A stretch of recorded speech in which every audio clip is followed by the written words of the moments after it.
Welcome to the good and the bad. Today we have seen movie, if you can call it that.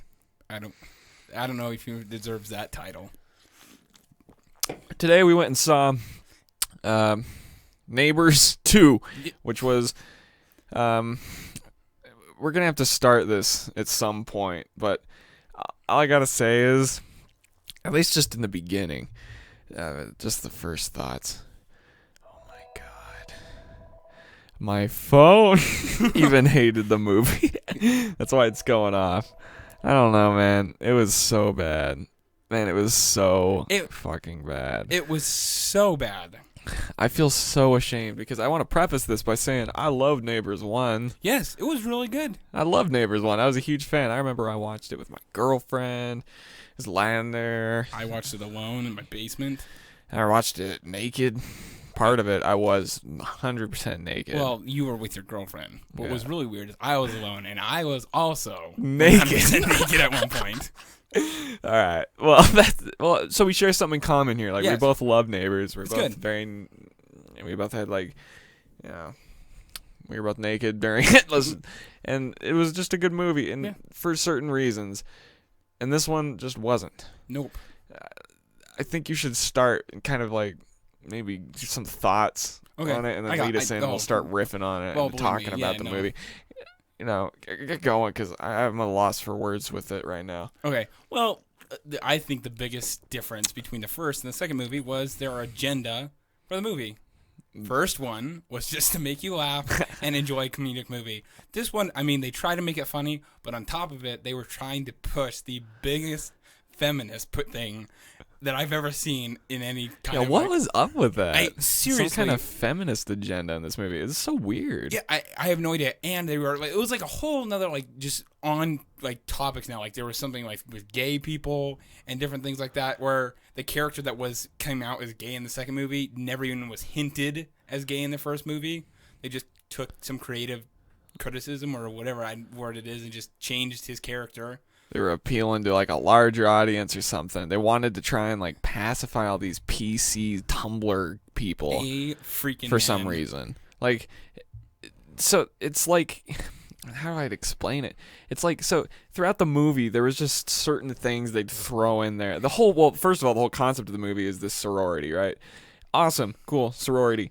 I honestly thought of the movie like, oh, cool. You know, the other movie was a frat moves into Seth Rogen and his newlywed wife who's pregnant's house. Next door. A frat, and they're noisy and yada yada. Makes sense. There's trouble, drama, some funny bits, and they got to get them out. And in the end, everything kind of goes well, full circle, yada yada.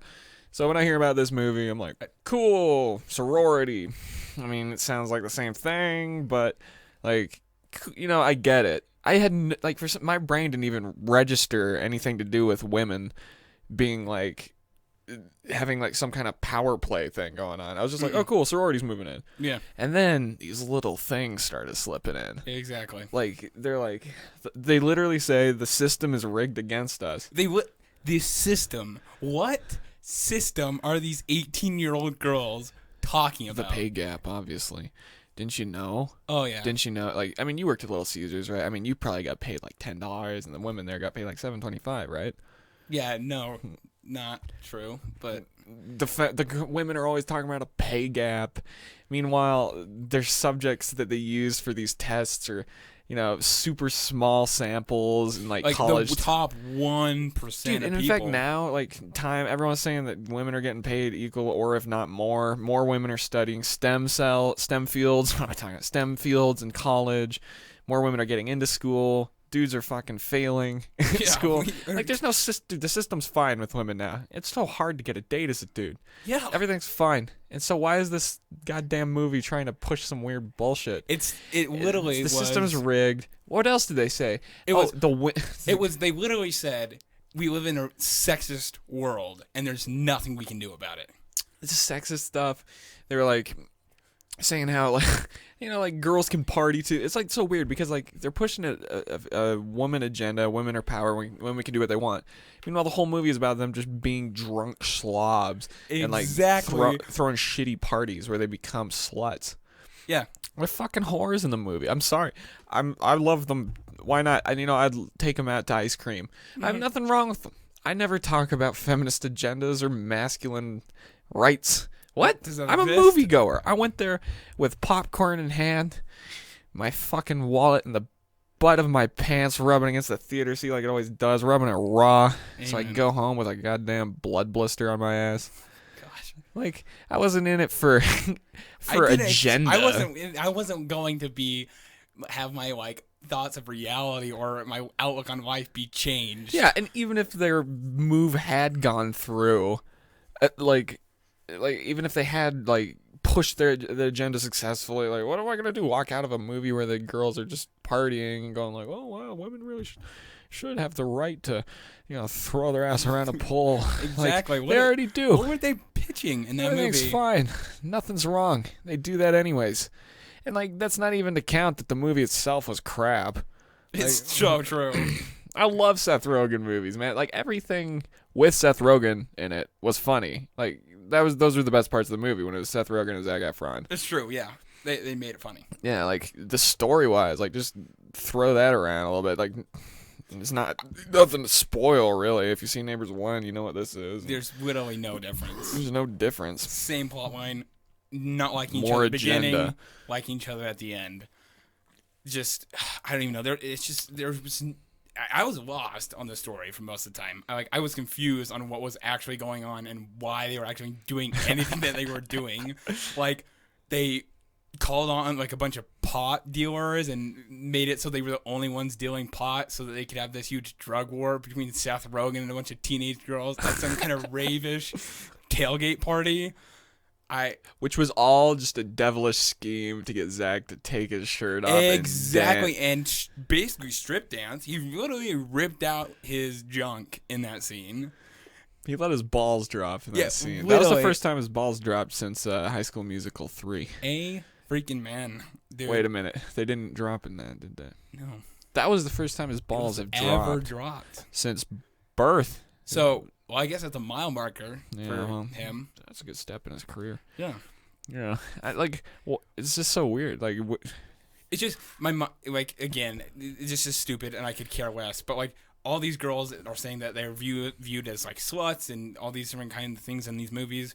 But like people like Zac Efron or Taylor Lautner are literally just viewed as boy toys and are put into a movie to take their shirt off. Channing Tatum. Yes, amen. And we're not complaining. No, I'm not around going saying dudes are only boy toys. The boy toys who are viewed as stupid meatheads who only use their freaking genitals to get anywhere in life. It's like, what? Yeah, and the problem also is just like a lot of the jokes just fell totally flat. Yeah, like totally flat, man. They said that. So this is extremely sexist. Most of the time, women aren't funny, man. Like, they're just not funny. They brought in women writers for this movie, like a few of them, and they wrote some really shitty jokes. I'm pretty sure on a few of them. Maybe it's just them. Like, I'm a big fan of Elijah Schlesinger. She's a good comic. Amy Schumer. They're good writers out there. But there's a lot of shitty women writers, just like there's a lot of shitty guy writers. Whatever. They brought in some shitty writers, man. There was just some gags that just fell flat. The whole, like, one joke's fine. So the baby's like playing around with the vibrator at the beginning of the movie, right? Cool. Sure, joke. Funny. I giggled a little. Baby's holding the vibrator like it's a toy.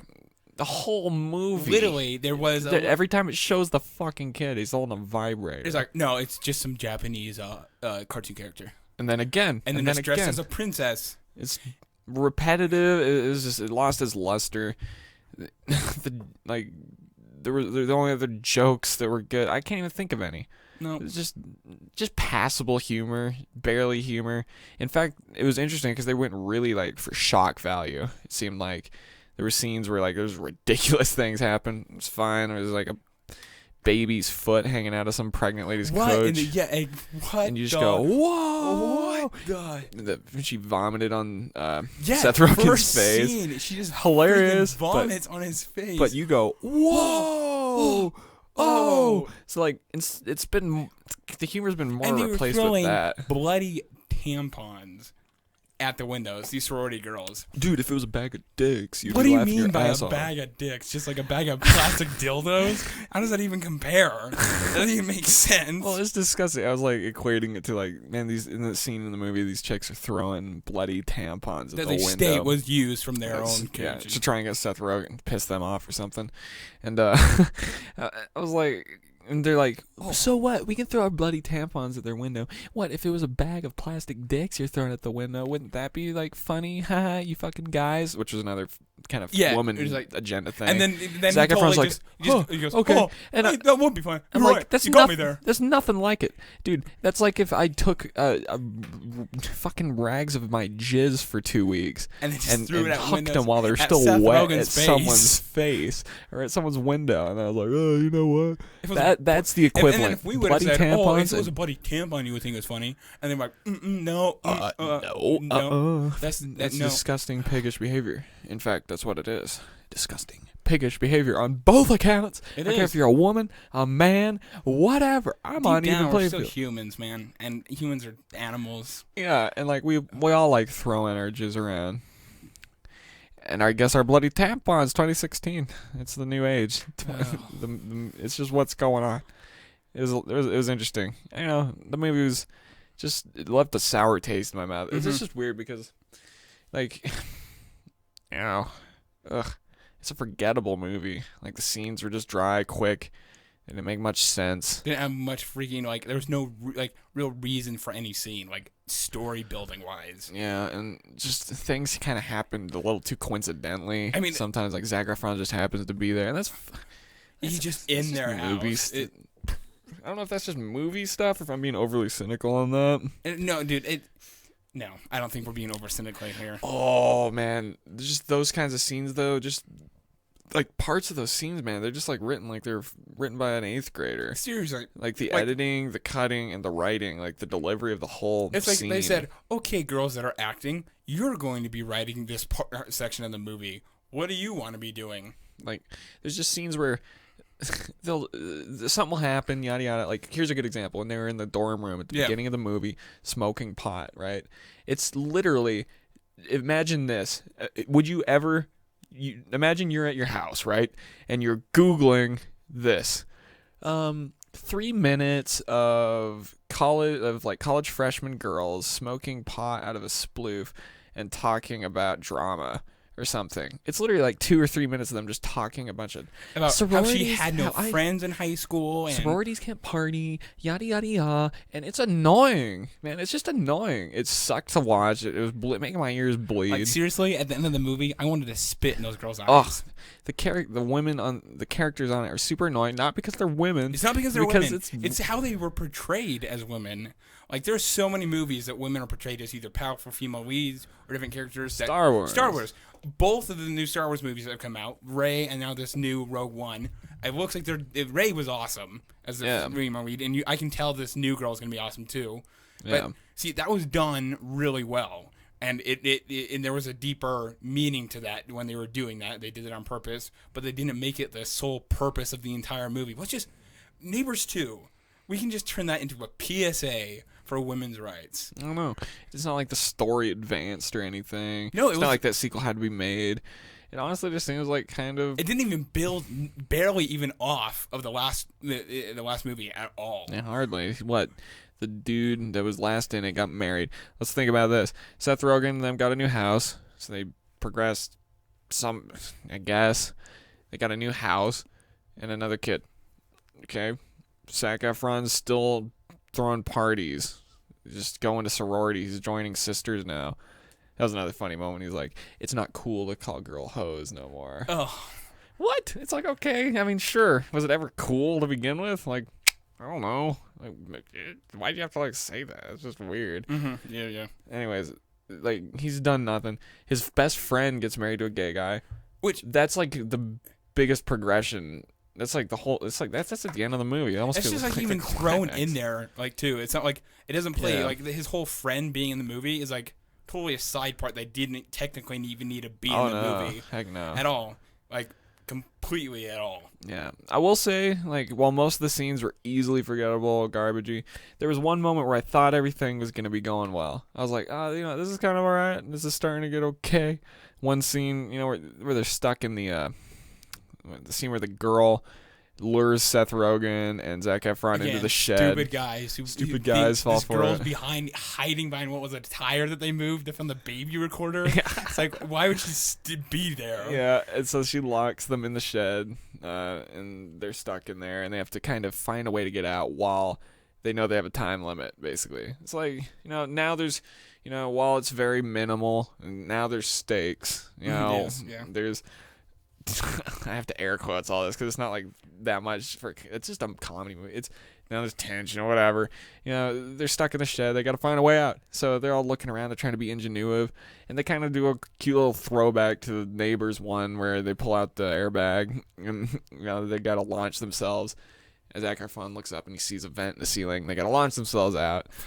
Zach tries it. He gets fucked up. He just right into a wooden beam. Right into a beam. He just gets knocked out. Snapped his spine in half at the velocity that he hit it at, but he just kind of rolls over. Yeah, and then so Seth Rogen, he's like, okay, I got it now. Someone's got to do it. It's for the family. Wife and kids. For the wife and kids.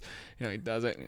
Something kind of else happens, and he just goes straight through into the doors, and somehow both garage doors fall off. Not even the one that he hit, but. Whatever. And that was like the best scene in the movie, and that's not saying much. It's not like it was really, really. I think funny. That was one of the only scenes that the guy writers had complete control over the scene because there was not one woman small character at all involved. So they're like, guys, go back to what we're good at. Bring back the airbags. We need some airbags. Bring back some airbags. It's just like drawing upon their stupidity as children, the writer. Exactly. Probably what they were up to. I mean, universal comedy is pain, so. Yeah, why not? Makes sense. Everyone can laugh at pain. That's why we did Act Jazz back in the day. Oh, gosh. I don't know. Like, and then the climax just kind of ended on a flat note. Like, what happened? So, they move into the house. They have their baby.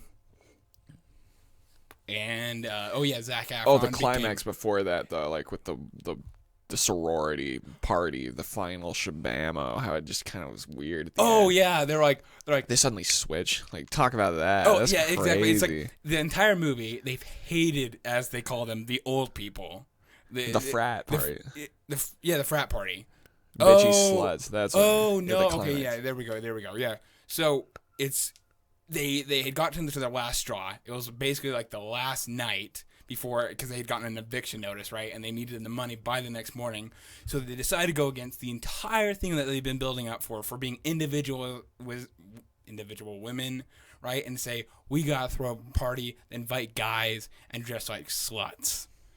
And they show like videos of them twerking towards the camera with dollar amounts over their butts. They're saying that they're selling them for $20. It's so hot in here. You guys all got to get over here, right? Completely going against everything that happens.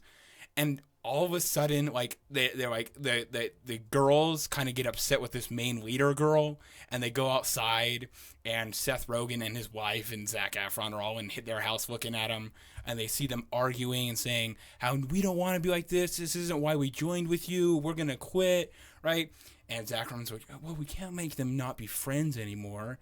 So Seth Rogen's wife leans out the window and gives her this, how you guys are individual women. You guys don't need to act like this. Gives us just some speech. And the girl's like, the mom's right. We need to be individual women, and we just need to just change what we do. We just need to have one more crazy awesome party, totally with sorority girls. And for some reason, like they're at the beginning of the movie, the sorority that they were leaving all shows up, and they all want to join. So they get a ton of money, more than they need. So they buy Seth Rogen's house because they with totally the money they made ruined from that party. And so. It's like and the whole concept of how they buy it too just blows my mind. Like, we will give you 5 buckets of money a month. It looks like they were all $1 bills. Yeah, I know. I don't know what are they how gonna much money that could be. I don't know. Like, it's like a strip club. It's like people are bringing their ones and throwing them in buckets. It's fucking hilarious. And it was so weird too because how they hated the frat parties and like how the girls are so slutty and blah blah blah. Hate it. Let's start a sorority where women are blah blah blah. And so then the whole night this climax party is going on where they're trying to fundraise money to save their house. They're dancing they're drinking hard. Their whole house looks like a club. Yeah. It looks like a club with like confetti and laser beams and drugs. And so for hours they're doing this, and then suddenly when the script calls, they turn and they're like, actually, you know what? We're quitting. We are done with this sorority. This is not what we signed up for. Was there a moment that? What were the last 3 hours like? You freaking I don't weirdo. remember in the movie if there was something that happened that even caused them to do that. Was there? I don't even the wet T-shirt. This stupid asshole with a squirt gun comes running up. Yeah, he comes and he's like, "Wet T-shirt contest." That is what threw them over the wall. That threw him over. It's not like the guys falling downstairs and the strip club poles and the punch that got them roofied threw them over the edge. No, it was dude with a super soaker. Like of all things, you know what? This is not what we signed up for. Oh my god, I'm quitting Condu Foo to whatever. What was it? Sorority it was Kappa Nu. I remember. I don't even remember what the dude's frat was called. Delta Psi. Delta Psi. All right, Delta Psi. That's cool. Yeah. What was this one called? Candy Doo to? Kappa Nu. Kappa Nu was the sorority. Cool. Yeah. Just leaves a sour taste in your mouth. The whole movie ends on a flat note. Seth Rogen movies I usually like. Yeah. This one fell just man. Like, the interview arguably was. Yeah. It's kind of That was like another iffy movie with Seth Rogen. Now this one was just pile. You know, I hope he's not on the down. Comedy movies with these guys can really just go either really, really good, or they have the potential to just kind of become cash cows or. Yeah, I mean PSAs in this case. Yeah, I just don't understand how Seth Rogen could have been cool with that. I feel like it was more.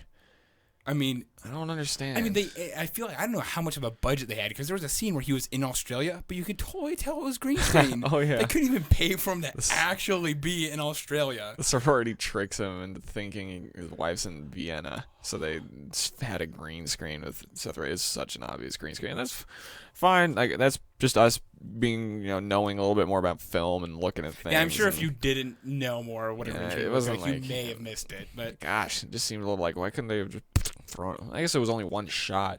Why do you have to go to Vienna? Like, it's that again. It was pointless. No building to the plot. It's just making Seth Rogen look like an idiot. Yeah, it's just like every scene. Nothing furthered the plot. And that's I guess a comedy movie is kind of supposed to be light and yada yada, but even comedy movies have some kind of arc to progression or something. Like at least the good ones do.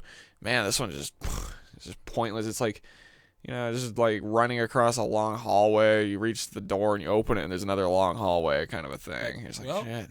I guess I'll keep running. Just tired, but okay. Like I gotta get out. It's kind of a weird analogy, but it's just how I felt. True. No, that's how I felt with this movie. That's how I felt with this movie. At the end, left me just wanting. Oh no. Just to Avery, don't. No, it's not that bad. Avery, you have more. There will be you more. Like there'll be better movies. Avery. Oh yeah, that scene in the freaking movie. What the heck? It ain't the Catman anymore, rookie. Yeah, they're all fucking with the white people and the Asians, and then with the black people, they're like, we're just gonna need you to come down with us. I mean, it's cool, right? Cops. Need some water. I think that was them poking fun at themselves, but I don't fucking know anymore. With the I just don't know anymore. Oh man, it was just a weird movie. Like, what are your final thoughts on the Neighbors 2 movie? Shit emoji out of 10. Nah, you didn't just do that. You did not just whip emojis out. I did. God, I don't even know what to say to you now. You're worse than the movie. Well, hey, it was in a commercial before the movie. Just saying. The shit emoji? Yeah, it was. Yeah, they showed some weird commercials before the fucking movie. Yeah, they did. I don't know. It just kind of makes me feel weird because I like Neighbors 1 a lot. It wasn't like the best comedy film. No, it wasn't. I mean, it had its flaws and stuff, as most movies do. But this was more flawed than movie. Oh, in this case. This is a movie that just didn't need to be made. I've already forgotten most of it. Like, God help the poor people who made this movie get jobs. Like that poor 18-year-old who's like, this is probably her first big role. I think she's been in some other stuff, but I think she worked for Disney at some point on stuff. Well, then she's fine. Yeah, but that fat chick.